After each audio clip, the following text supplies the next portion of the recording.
Bismillahirrahmanirrahim. Back with me again, Dr. Gilang Raspati. Kali ini gua akan bawain tentang bagaimana lo pertama kali memulai diet. Ya, jadi ini video buat para perjaka dan perawan yang belum kenal tentang diet. Ya, jadi stay tune.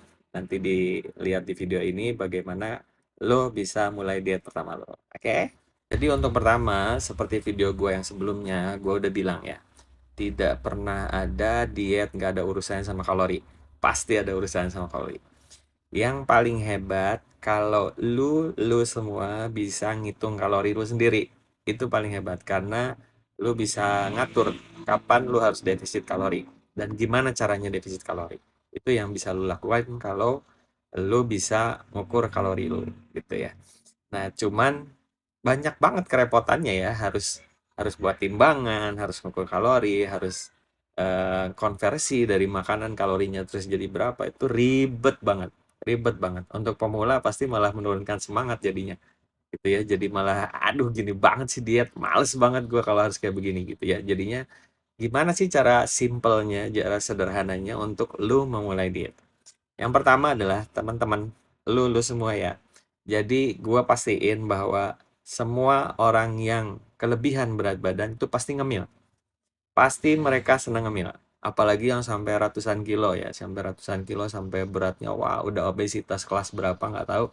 Itu biasanya mereka benar-benar ngemil ya, atau malah dietnya salah. Ya, jadi mereka memahami bahwa makan itu yang akan membuat berat badan kita lebih gede. Jadi yang membuat gendut itu menurut mereka adalah makan.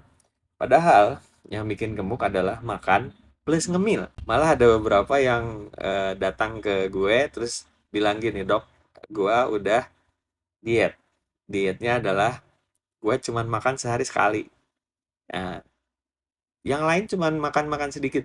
Maksud makan sedikit lu itu berarti lu ngemil ya? Iya, dia bilang ngemil. Berarti ngemil lu lebih dari sekian jam, ya kan? Sementara lu makan cuman sekali, tapi lu ngemil tak hampir selama lu melek itu ya. Lu ngemil gitu kan? Berarti iya, bener kayak gitu. Ah, itu salahnya di situ. Teman-teman harus perhatiin ya.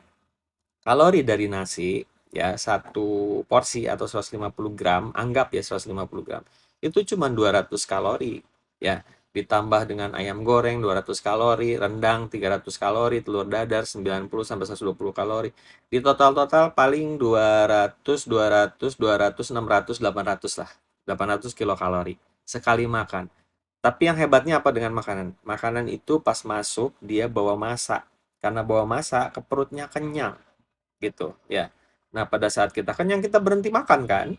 Mau kita disuguhin makanan yang harganya 1 juta, puluhan juta, kalau kita udah kenyang, karena kita memang udah nggak mau makan itu, saking udah kenyangnya gitu.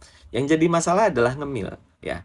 Ngemil itu kalau teman-teman tahu sebuah biskuit ya dengan inisial R, itu yang teman-teman mungkin tahu ya dengan apa namanya ngomongnya sih teman-teman ini bukan dari perusahaannya bilang ini biskuit sehat, tapi teman-teman itu punya pemikiran bahwa karena ini bahannya dari gandum, akhirnya mengatakan bahwa ini biskuit sehat gitu ya. Tapi oke lah kalau ngomongin sehat. Tapi kalau ngomongin kalori, teman-teman akan lihat di belakangnya bahwa kalori dari biskuit ini adalah per 3 keping ya. Per 3 keping itu 100 sekian kalori. Sementara isi dari satu biskuit segelondong itu 24 gram.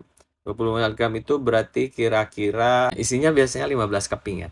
Dari 15 keping itu, kalau tiganya adalah 200 kilokalori, itu jadi 1000-an kalori kalau kamu ngabisin satu itu. Kamu ngabisin satu lonjong dari biskuit itu ya. 1000 kilokalori dan kamu tidak kenyang gitu ya. Hebatnya biskuit atau makanan-makanan ringan itu ringan betul, dia masuk ke perut tuh betul-betul ringan, masuk masuk masuk masuk tambah lagi ke yang lain. Bayangin 1000 kalori nggak bikin kita kenyang dan kita bisa makan terus terus terus terus. Ya gimana mau turun berat badannya? Nggak akan bisa. Ya dijamin nggak akan bisa.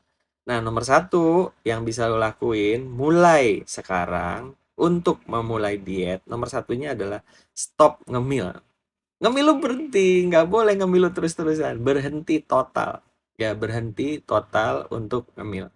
Lu makan, lu lapar, lu makan, lu lapar, lu makan.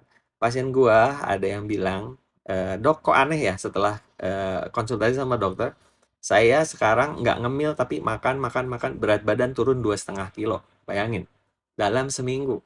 Ya, dia tidak ngemil, hanya makan. Makannya malah makin sering. Ngemilnya enggak, tapi berat badannya turun. Ya, bayangin ya. Makanya gue bilang ya, bahwa diet itu tentang defisit kalori. Ya, it's all about it. Ya, bukan tentang, wah harus ini lo, harus itu lo, harus ini. Enggak, dapur lu aja betulin. Ya, apa yang lu makan, lu betulin. Ya, itu akan menjadi diet yang paling benar. Nah, sekarang lu jalanin ini selama 10 hari, lu makan, makan, makan, makan, lu stop ngemil sama sekali. Kalau lu mau misalkan ngemil buah atau ngemil sayuran yang lu rasa ini makanan kok, ini sehat kok. Jangan di jam di luar makan, masukin ke jam makan, ya. Buah-buahannya lu masukin ke jam makan, sayurannya lu masukin ke jam makan, jadinya di jam makan itu lengkap, ada buahnya, ada sayurnya, ada makanannya dan lain-lain, lu kenyang gitu. Lu kenyang, lu berhenti makan, lu tunggu lapar lagi baru lu makan. Gitu, ya. Nah, ini cara diet pertama buat para pemula. Ya, lakukan ini selama 10 hari. Nanti kalau lu udah lakukan ini selama 10 hari, lu masih ada masalah, berat badan lu kagak turun, lu kontak gua. Ya, lu kontak gua di media sosial manapun ya. Tapi jangan lupa like, subscribe, sama share. Biar ilmu ini nggak didiem di lu. Ya, ilmu ini biarkan tersebar ke seluruh dunia. Biar semua orang paham tentang makanan dan cemilan gitu ya. Oke ya, cukup dari gua ya. Ini udah agak panjang sedikit. Terima kasih, semoga bermanfaat. Assalamualaikum warahmatullahi wabarakatuh.